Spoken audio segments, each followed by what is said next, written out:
আসসালামু আলাইকুম শিক্ষার্থীরা, প্রোনাউনের 5 নাম্বার ক্লাসে আপনাদের স্বাগতম। যারা আজকে নতুন যুক্ত আছেন, সম্পূর্ণ মাস্টার বই ধরে ধরে শেষ করার মিশনে আপনাদের স্বাগতম।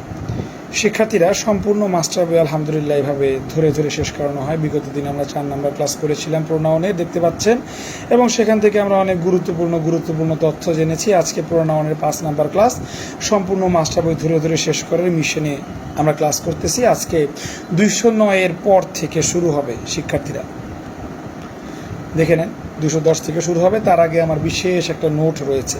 শিক্ষার্থীরা, প্রোনাউনের 5 নাম্বার ক্লাসে আবার আপনাদের স্বাগত জানাচ্ছি। আপনারা কে কোথা থেকে যুক্ত আছেন, কারা আজকে নতুন যুক্ত আছেন, দ্রুত একটু কমেন্ট করে জানাবেন। শিক্ষার্থীরা কুইক করবেন কাজটা।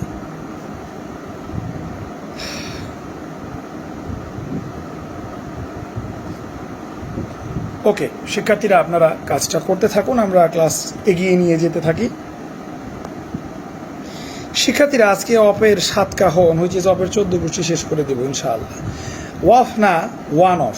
শিক্ষার্থীরা, ওয়ান অফ এর 7 কাহন।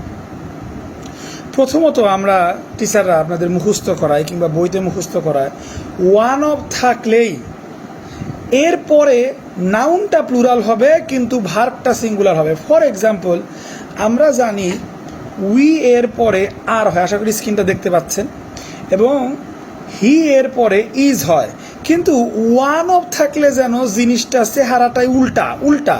ওয়ান অফ থাকলে নাউন প্লুরাল হবে। যেমন ধরেন ওয়ান অফ আছে, নাউন ধরেন পেন, এই পেনটা বলছে প্লুরাল হবে পেন্স। এখন আমরা বাপের জন্ম থেকে যাই না আসছি যে পেন্স থাকলে আর হয়, হ্যাঁ পেন থাকলে ইজ হয়, এটা জেনে আসছি না। কিন্তু এইখানে বলছে ওয়ান অফ থাকার কারণে কেন যেন এই প্লুরাল পেন্সের পরে কখনো আর হবে না, মানে আর আপনি লিখতে পারবেন না, আপনাকে লিখতে হবে ইজ। ওয়ান অফ তারপরে পেন্স ইজ, এইভাবে লিখতে হবে। বিষয়টা কীরকম যেন গোলমেলে, আর কিছু করার নেই, টিচার বা বইয়ের নিয়ম অনুযায়ী আপনাকে মুখস্থ করতে হবে। ওয়ান অফের পর যে নাউনটা হবে, ধরেন পেন, সেই নাউনটা পেন্স প্লুরাল হবে, কিন্তু ভার্বটা আপনি ইজ দিতে পারবেন না, ভার্বটা আপনি প্লুরালের কারণে আর দিতে পারবেন না। নো, ভার্বটা আপনাকে সিঙ্গুলার দিতে হবে, মানে লিখবেন পেন্স, ভার্ব দিবেন ইজ। কীরকম একটা বদখত, একটা বেহুদা একটা নিয়ম, তাই না? আমাদের টিচাররা এবং আমাদের বই আমাদের এভাবেই শিক্ষা দিয়েছে। কিন্তু আপনারা হাজিব স্যারের ক্লাস করছেন আলহামদুলিল্লাহ। এই হাজিব স্যারের ক্লাসে প্রত্যেকটা ইনস অ্যান্ড আউট, প্রত্যেকটা ক্ষেত্রেই আলহামদুলিল্লাহ ব্যাখ্যা রয়েছে। চলুন আমরা ব্যাখ্যা শিখে নেই, বুঝে নেই, মুখস্থকে না বলি, মানে কোন অংশকে না বলবো।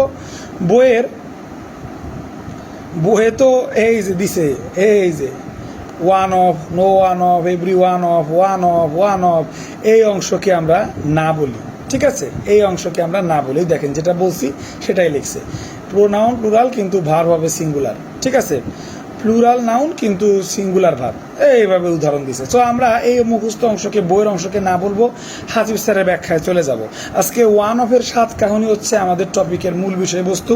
এটা অনেক ভিআইপি প্রত্যেকটা চাকরি পরীক্ষায় অ্যাডমিশনে চলে আসে, কিন্তু আমরা এটার ব্যবহার সম্পর্কে শিক্ষার্থীরা জানি না। জানলেও মুখস্থ করি, 2 দিন পরে দম ফুরানোর মতো ভুলে যাই, সোজা কথা।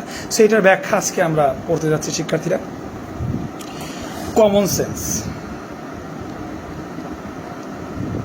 শিক্ষার্থীরা, common sense is the main rule of each and every grammatical topic. প্রত্যেকটা গ্রামাটিক্যাল টপিকের কমন সেন্স হচ্ছে আসল নিয়ম। যারা আমার রেগুলার ক্লাস করেন, আমি আপনাদের বিষয়টা শিখিয়েছি, বলেছি, প্রত্যেকটা ক্লাসে আমি ইউজ করি। অ্যান্ড আজকের ক্লাসেও জিনিসটার ব্যতিক্রম হবে না। এই লাইনটা খেয়াল করেন, one of his friends is in Canada.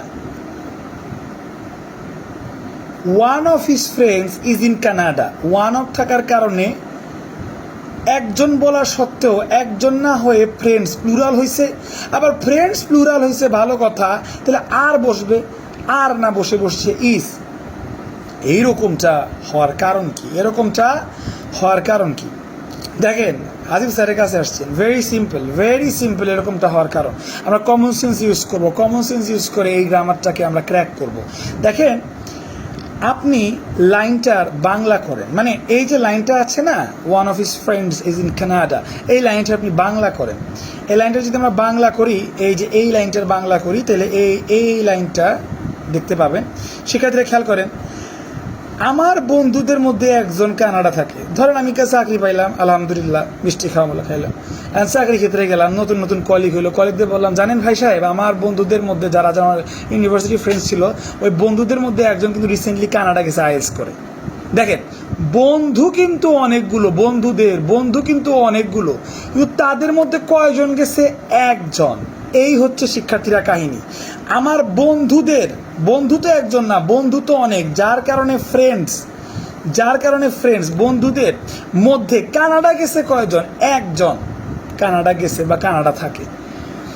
এর জন্যই লেখা লাগে এইভাবে, ওয়ান অফ হিজ ফ্রেন্ডস, মানে তার বন্ধুদের মধ্যে একজন। তাহলে সাবজেক্ট হচ্ছে এক, সাবজেক্ট ফ্রেন্ডস না যে আর লিখতে হবে, এটা আমরা ভুল করি, এটা সাবজেক্ট না, সাবজেক্ট হচ্ছে ওয়ান। সাবজেক্ট কোনটা শিক্ষার্থীরা? ওয়ান। কারণ আপনি বাংলা করেন, বাংলা করলে হবে বন্ধুদের একজন। শিক্ষার্থীরা লাস্টে কোনটা আসতেছে? একজন। এইটা হচ্ছে আসল সাবজেক্ট। আর এই একজনের পরে বসবে ইজ, এরপরে তো কখনো আর বসে না। তার মানে এখান থেকে শিখলেন এইটা কখনো সাবজেক্ট না। সাবজেক্ট হচ্ছে শুরুতে যেটা বসে ওয়ান, এইটা সাবজেক্ট। দ্বিতীয়ত শিখলেন এটা প্লুরাল করে কেন? কারণ এইটা প্লুরাল করে এই জন্য যে এখানে যে জিনিসটাই বসে সেটা আসলে অনেকের ভিতরে বোঝায়, অনেকের ভিতরে, আর এইখানে বসে ওয়ান, অনেকের ভিতরে একজন। এইভাবে লাইনগুলার বাংলা অর্থ হয়। আমরা আরো দেখব, আমার বন্ধু তো অনেকগুলা প্লুরাল, তাদের মধ্যে একজন কানাডা গেছে, আর এই একজনকে নিয়ে কিন্তু কথা হচ্ছে, যার কারণে ওয়ান সাবজেক্ট। এরকম বিষয় আমরা আরো দেখবো, one of his friend is in Canada. Okay, আমরা আর এক্সাম্পল দেখব। ফর এক্সাম্পল 212 নাম্বার আমরা এখন দেখব। আমরা অবশ্যই 10-11 করবো, বাট তার আগে 212 করব। One of the most favourite fruit is mango. One of the most favourite fruit is mango, মানে বুঝাচ্ছে আমার যতগুলা ফ্রুট মানে ফল, আমার যতগুলা ফল পছন্দ তার মধ্যে একটি হচ্ছে আম। একটি হচ্ছে আম, এই একটির কারণে ইজ, কিন্তু আমার তার একটা ফল পছন্দ না, আমার অনেকগুলা ফল পছন্দ। সো অনেকগুলা ফল পছন্দ বুঝাইতে ফ্রুট না হয়ে হবে ফ্রুটস। আর এই ওয়ানের কারণে হচ্ছে ইজ, পাস্ট যদি হইতো তাহলে হয়তো ওয়াজ, কিন্তু এই ফ্রুট সর্বদাই ফ্রুটস হবে। কেন সর্বদাই ফ্রুটস হবে শিক্ষার্থীরা? কারণ অনেকগুলা ফলের মধ্য থেকে একটা বুঝাইছে, এইগুলা হচ্ছে লাইনটার মানে। ওয়ান অফ এর মানে হচ্ছে অনেকের মধ্যে একটি। এই যে বললাম অনেক, এর কারণে ফ্রুটটাকে ফ্রুট না লেখে লেখা লাগে ফ্রুটস। এটা হচ্ছে নিয়ম। One of the most beautiful girls has come. ধরেন কলেজের সুন্দরী মেয়েটা আজকে ক্লাসে আসছে, অনেক সুন্দরী, সচরাচর ক্লাসে আসে না, বাইরে বাইরে দিয়েই থাকে, বিভিন্ন কাজে কর্মে ব্যস্ত, তো আজকে ক্লাসে আসছে। তো আপনার ফ্রেন্ডটা বললো যে one of the most beautiful girls has come, যে আমাদের ক্লাসে যতগুলো সুন্দরী মেয়ে আছে, সুন্দরী মেয়ে তো একটা না, অনেকগুলো আছে, তার মধ্যে একজন আজকে আসছে। এই ওয়ানটা যেহেতু সাবজেক্ট সিঙ্গুলারের কারণে হ্যাভ এর সাথে এস, হ্যাভেস তো আর হয় না, এই ভি কেটে দিয়ে এইচ হ্যাজ বসছে। থার্ড পারসন সিঙ্গুলারের কারণে ভার্বের সাথে এস যুক্ত হয়ে হ্যাজ বসছে।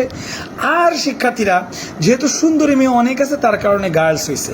সো ওয়ান অফ বলতে বোঝায় অনেকের মধ্যে একজন। সো এ তো একজন ঠিক আছে, এখন অনেকের মধ্যে মানে অনেক মেয়েগুলোর মধ্যে। এই হচ্ছে শিক্ষার্থীরা ফান্ডা। One of the dash his ability to lecture, one of the greater attribute, one of the greatest, দা তো সুপারলেটিভ ডিগ্রি, এরপরে ইএসটি হয়, এটা আমরা সবাই জানি। He is the best boy, EST best, এটা আমরা সবাই জানি। শিক্ষার্থীরা জানি না? অবশ্যই শিক্ষার্থীরা এটা আমরা কি করি, সবাই জানি। ওয়ান অফ দ্য, এরপর সুপারলেটিভ ডিগ্রি হবে। তো গ্রেটার তো সুপারলেটিভ ডিগ্রি না, গ্রেটেস্ট সুপারলেটিভ ডিগ্রি, গ্রেটেস্ট সব জায়গায় গ্রেটেস্টই লেখা। কিন্তু আপনি জানেন ওয়ান অফ মানে হচ্ছে অনেকের মধ্যে একটি। তাহলে অনেকের মধ্যে একটি, অনেক বুঝাচ্ছে। অ্যাট্রিবিউট মানে গুণ, এখানে অনেক বুঝায় নাই, অ্যাট্রিবিউট গুণ, অনেক বুঝাইছে, অনেক বুঝায় নাই। তারপরে শিক্ষার্থীরা এই দুইটা অনেক বুঝাইছে, তাই এই জিনিসটা রাখলাম যে অনেক গুণগুলোর মধ্যে একটি, যেহেতু একটি তাইলে ভার্ব হচ্ছে সিঙ্গুলার, একটা যেহেতু বুঝাইছে তাই ভার্ব হচ্ছে সিঙ্গুলার। এখন ভার্ব ইজ, এটা তো আগেই বাদ, এইখানে আর এইখানে ইজ, তাহলে বলাই বাহুল্য শিক্ষার্থীরা এইটা হচ্ছে, যেহেতু ওয়ান সাবজেক্ট, ওয়ানের কারণে ইজ হচ্ছে, আর ওয়ান অফ মানে অনেকের মধ্যে, তাই অনেকগুলা গুণের মধ্যে এর জন্য গুণের সাথে এস যুক্ত হয়েছে।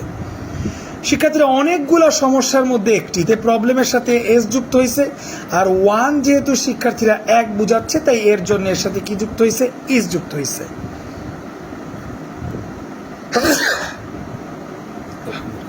সরি শিক্ষার্থীরা, ইন্টারাপশনের জন্য দুঃখিত। তো এইটা হচ্ছে বিষয় যে অনেকগুলো সমস্যার মধ্যে একটি, এই একটির কারণে এখানে ইজ হয়েছে।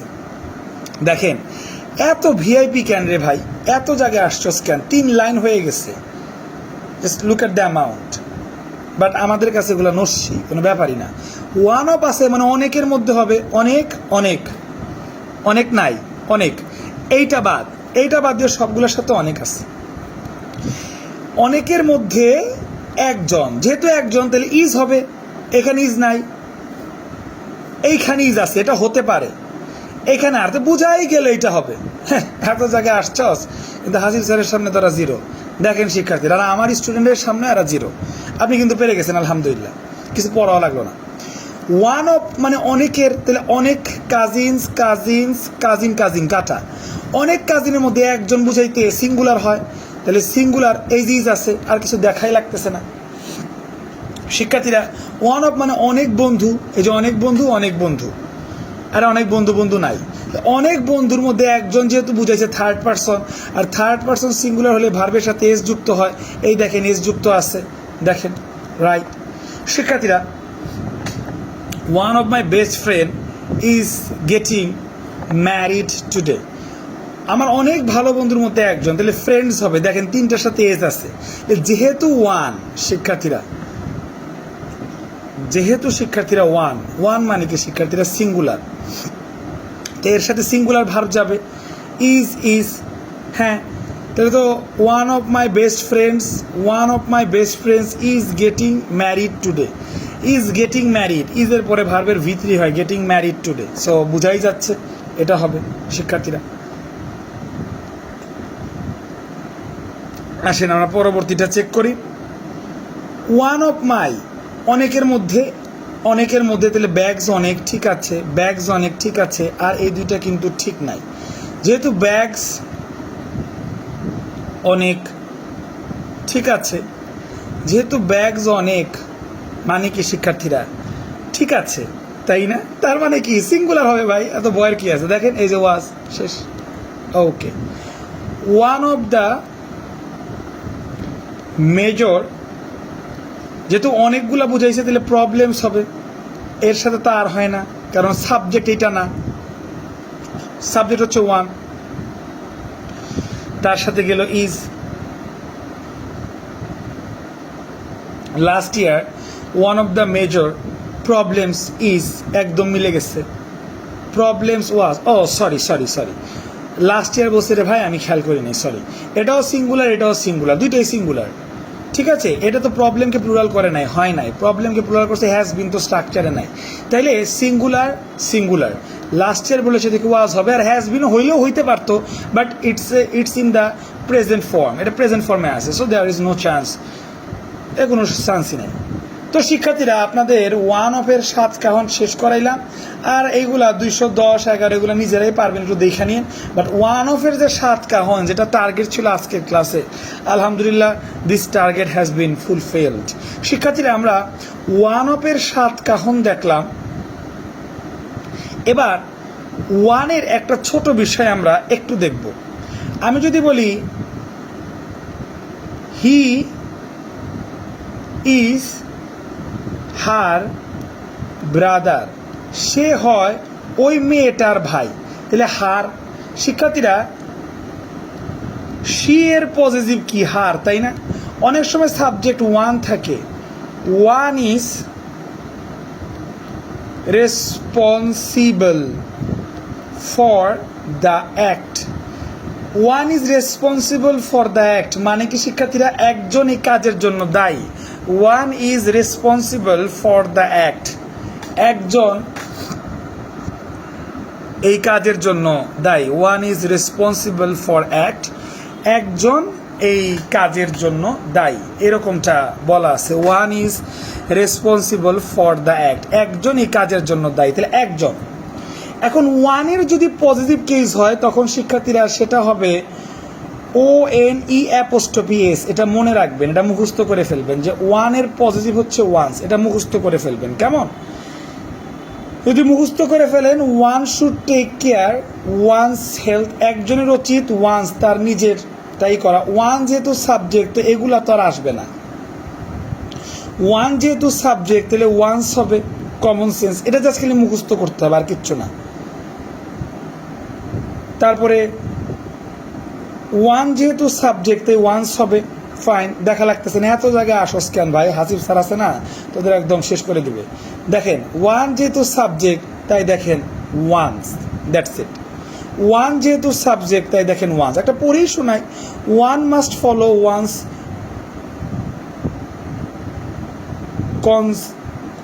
কনসাইন্স, হ্যাঁ কনসাইন্স, কনসাইন্স মানে বিবেক। One must follow one's conscience, বিবেক। ঠিক আছে শিক্ষার্থীরা, ওয়ান যেহেতু আছে শিক্ষার্থীরা তাই ওয়ান্স হওয়ার কথা, কিন্তু এখানে সাবজেক্ট আসলে ভিন্ন পড়তে হবে। Karl was one of the most intelligent students of, আচ্ছা এটা দেখা যাচ্ছে না, অফ হিজ দেয়ার, শিক্ষার্থীরা বুঝাই যাচ্ছে কার্ল, এখানে সাবজেক্ট কিন্তু ওয়ান না, সাবজেক্ট এইটা না, সাবজেক্ট এইটা। কার্ল যেহেতু ছেলে তাই হিজ হবে, এই হিজটা এখানে দেওয়া। বুঝাইতে পারছি শিক্ষার্থীরা? এই হচ্ছে পার্থক্য। আশা করি বুঝলেন। এইটা সাবজেক্ট কার্ল না দেখে হিজ হইছে, কার্ল যদি সাবজেক্ট কার্ল দেখে হিজ হইছে, সাবজেক্ট যদি ওয়ান হইতো তাহলে ওয়ান্স হইতো। এই সবগুলার সাবজেক্ট ওয়ান, যার কারণে ওয়ান্স হইছে। আর এখানে কার্ল সাবজেক্টের কারণে শিক্ষার্থীরা হিজ হইছে, এতটুকুই পার্থক্য। কিন্তু শিক্ষার্থীরা যদি এভরি ওয়ান এবং এভরিবডি থাকে, শুধু ওয়ান থাকলে শিক্ষার্থীরা one's, there is no doubt. But if there will be every one or everybody, then তখন হিজ অথবা হার হবে। এভরি ওয়ান বা এভরিবডি বলতে প্রত্যেকে বোঝায়, ছেলে মেয়ে যে কাউকে বোঝায়, তখন হিজ হয় বা হার হয়। এই দুইটা জিনিস I am requesting you people to memorize, একটু মুখস্থ করে ফেলবেন। ওয়ান হইলে শিক্ষার্থীরা ওয়ান্স হবে, আর এভরি ওয়ান বা এভরিবডি থাকলে শিক্ষার্থীরা হিজ অথবা হার হবে। এতটুকু একটু মুখস্থ করে ফেলবেন। এটা যদিও তেমন একটা আসে না। এভরিওয়ান শুড রেসপেক্ট হিজ অথবা হার, হার যেহেতু নাই তাহলে হিজ হবে। আর student should be careful about, student তো অবশ্যই হিজ বা হার হবে, সোজা কথা, এটা তো এমনি পারা যায়। এতটুক খালি পড়বেন, এভরিওয়ান বা এভরিবডির পরিবর্তে হিজ কিংবা হার হবে। শিক্ষার্থীরা আজকের দুর্দান্ত এই 7 কাহন, ওয়ান অফের 7 কাহন, ওয়ান অফের 7 কাহন, শুধু ওয়ানের 7 কাহন, এরপরে এভরিওয়ানের 7 কাহন। কীরকম লাগলো শিক্ষার্থীরা দ্রুত কমেন্ট করে জানাবেন, কুইক।